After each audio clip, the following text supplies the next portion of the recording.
Assalamualaikum warahmatullahi wabarakatuh. Selamat pagi. Kami dari kelompok 6 akan mempresentasikan hasil rangkuman materi dari pengantar manajemen pertemuan 9 sampai pertemuan 14.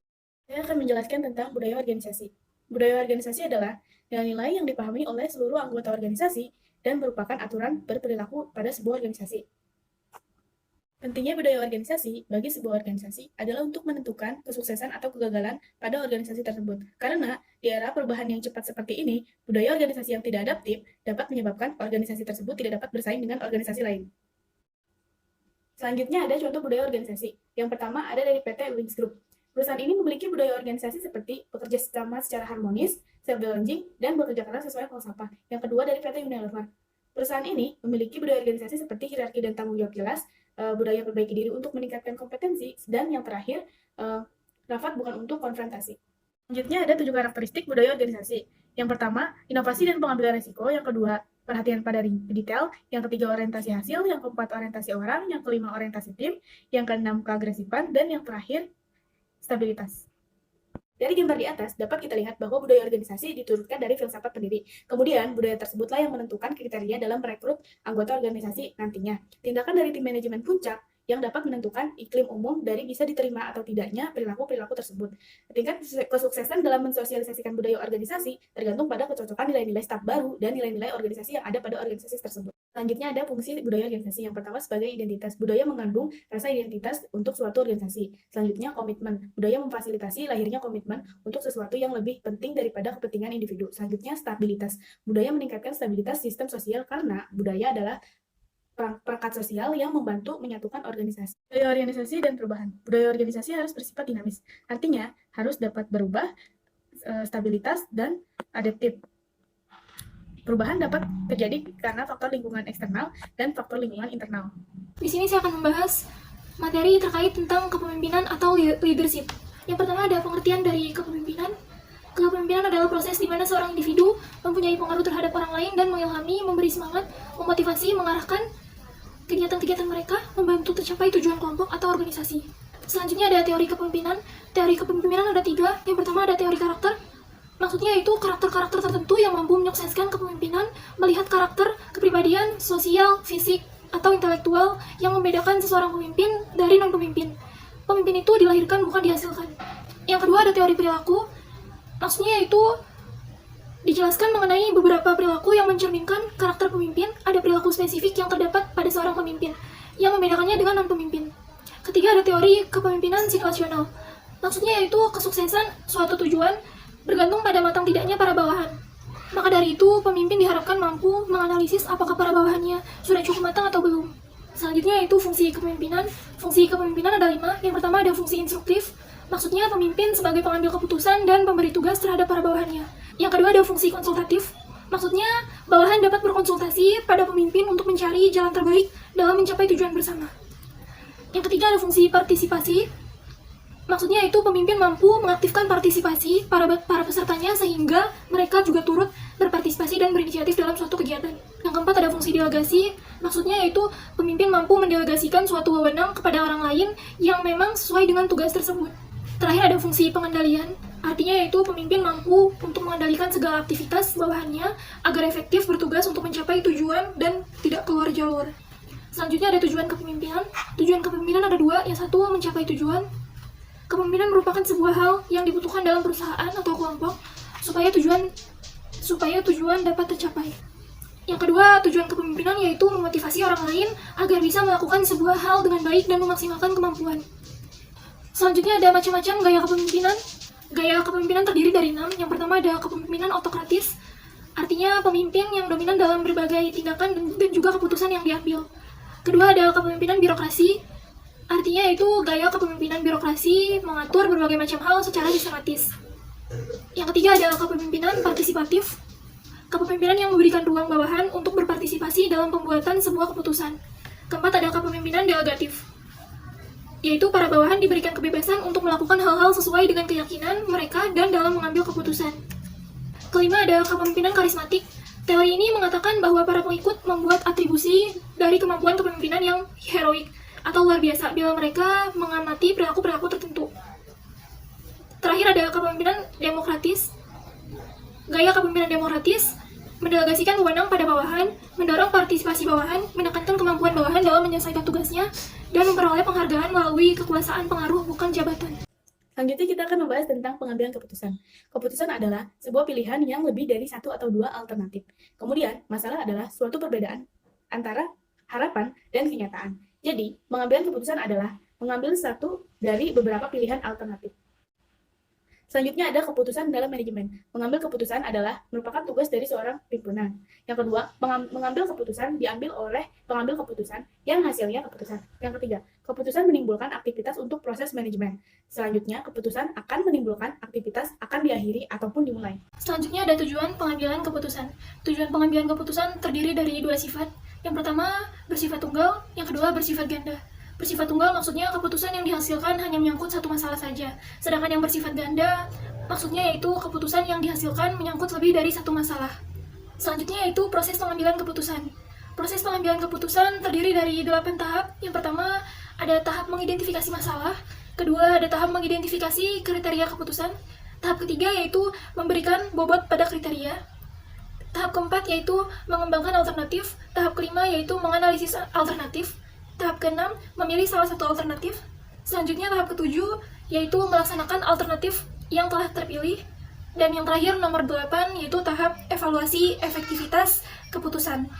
Selanjutnya pendekatan pengambilan keputusan. Ada 3, yaitu rasionalitas terikat, dan intuisi. Untuk rasionalitas, masalah yang dihadapi jelas, tidak mendua, serta spesifik dengan mengetahui semua alternatif. Untuk rasionalitas terikat, kemampuan memproses informasi yang rasional, namun terbatas oleh kemampuan memprosesnya. Untuk intuisi, pembuatan keputusan yang didasarkan oleh pengalaman, perasaan, dan akumulasi pertimbangan.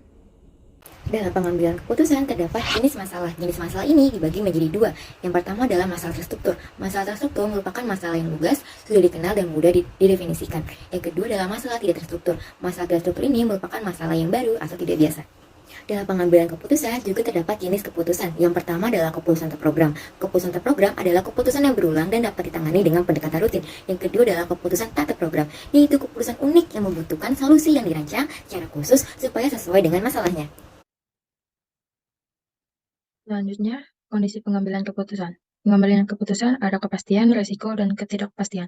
Kepastiannya dapat membuat keputusan yang akurat karena hasil dari semua alternatif sudah diketahui. Resikonya, pembuatan keputusan dapat mengestimasikan kemungkinan hasil yang pasti berdasarkan data historis pengalaman pribadi. Ketidakpastiannya, pembuat keputusan tidak mempunyai kepastian maupun estimasi probabilitas yang masuk akal.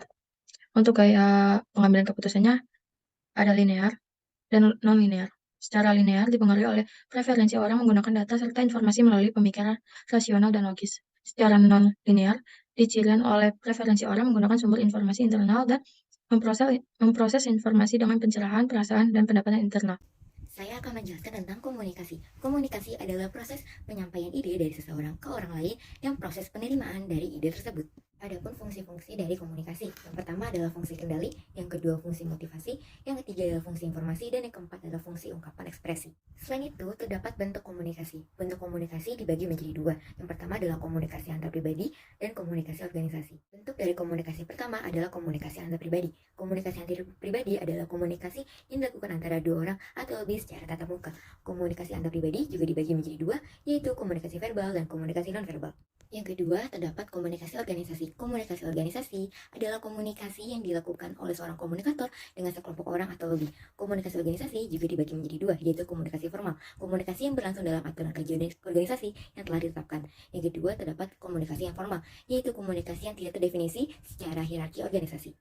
Yang ketiga, komunikasi juga terdapat syarat, tahapan, dan proses bagaimana cara penyampaian komunikasi itu sendiri. Syarat-syarat dari komunikasi. Yang pertama adalah pesan yang disampaikan dalam komunikasi harus dapat diterima dan dipahami. Yang kedua, pesan yang disampaikan dalam komunikasi akan ditindaklanjut dengan perbuatan. Yang ketiga, pesan yang disampaikan meningkatkan kualitas hubungan. Adapun tahapan komunikasi menurut Kutlit dan Center. Yang pertama adalah fact-finding, yang kedua adalah planning, yang ketiga adalah communicating, yang terakhir yang keempat adalah evaluating. Selain itu, ada arah aliran komunikasi. Arah dari aliran komunikasi dibagi menjadi 4. Yang pertama adalah downward communication atau komunikasi ke bawah, contohnya adalah instruksi seorang manajer kepada bawahannya. Yang kedua adalah upward communication, yaitu komunikasi ke atas, contohnya adalah umpan balik atau feedback. Yang ketiga adalah lateral communication, yaitu komunikasi ke samping, contohnya adalah berdiskusi dengan sesama karyawan. Yang terakhir, keempat, ada diagonal communication atau komunikasi diagonal, contohnya adalah komunikasi lintas wilayah departemen. Yang terakhir, bagaimana sih cara mengatasi kegagalan terhadap komunikasi? Berikut adalah bagaimana kita mengatasi kegagalan dalam komunikasi. Yang pertama adalah menggunakan umpan balik atau feedback. Yang kedua adalah menggunakan bahasa yang lugas. Yang ketiga adalah menggunakan komunikasi tatap muka atau face to face. Yang keempat, peka atau menyadari arti-arti simbolik. Yang terakhir, memperkuat perkataan dengan perbuatan. Selanjutnya, saya Clara Mevinus Tania Sabrina Pinari dari kelas AKKT22 akan menjelaskan tentang penilaian kinerja pada perusahaan. Agenda yang akan saya jelaskan, yang pertama ada pengertian manajemen kinerja, tujuan manajemen kinerja, manfaat manajemen kinerja, alasan perlu penilaian kinerja, tujuan penilaian kinerja, faktor yang mempengaruhi kinerja, dan metode-metode penilaian kinerja. Yang pertama saya akan menjelaskan pengertian manajemen kinerja. Apa sih pengertian manajemen kinerja? Itu adalah aktivitas untuk memastikan agar tujuan organisasi dicapai secara konsisten melalui proses perencanaan, pelaksanaan, evaluasi, dan penilaian kinerja. Selanjutnya ada tujuan manajemen kinerja. Yang pertama, membantu tercapainya peningkatan standar kinerja karyawan dan atas kelompok karyawan tertentu. Yang kedua, membantu karyawan dalam mengidentifikasi pengetahuan dan keterampilan yang dibutuhkan untuk menjalankan pekerjaan mereka secara efektif. Yang ketiga, membantu karyawan untuk bekerja sesuai dengan arah tujuan yang telah ditetapkan oleh organisasi. Selanjutnya ada manfaat manajemen kinerja. Yang pertama, manajer menjadi benar-benar memikirkan hasil yang matang tentang hasil yang diinginkan. Yang kedua, memupuk perubahan perspektif terhadap dari kegiatan ke hasil. Yang ketiga, review terhadap kinerja yang difokuskan terhadap dengan tujuan organisasi. Selanjutnya, mengapa ya kita memerlukan penilaian kinerja ini untuk pihak manajemen? Pertama, untuk memastikan kemampuan karyawan digunakan secara efektif dalam perusahaan. Yang kedua, pelatihan, yaitu mengidentifikasi kebutuhan pelatihan sehingga karyawan menjadi lebih terampil dan memberikan sejumlah prospek kerja yang baik. Yang ketiga, perencanaan, kita mengidentifikasi kekurangan, keterampilan, dan kebutuhan suksesi kita. Selanjutnya, mengapa kita memerlukan penilaian kinerja dari sisi karyawan? Yang pertama, motivasi, yaitu keyakinan yang berasal dari penilaian efektif yang meningkatkan komitmen terhadap pekerjaan dan terhadap perusahaan. Yang kedua, ada karir, karyawan dapat memperoleh petunjuk dan indikator tentang perubahan-perubahan kerja yang terjadi. Yang ketiga, ada kinerja, kemampuan karyawan untuk melakukan pekerjaan dapat ditingkatkan pada kelebihannya dan pemahaman terhadap perubahan yang dibutuhkan. Selanjutnya, faktor-faktor apa saja ya yang mempengaruhi kinerja? Yang pertama ada faktor individu.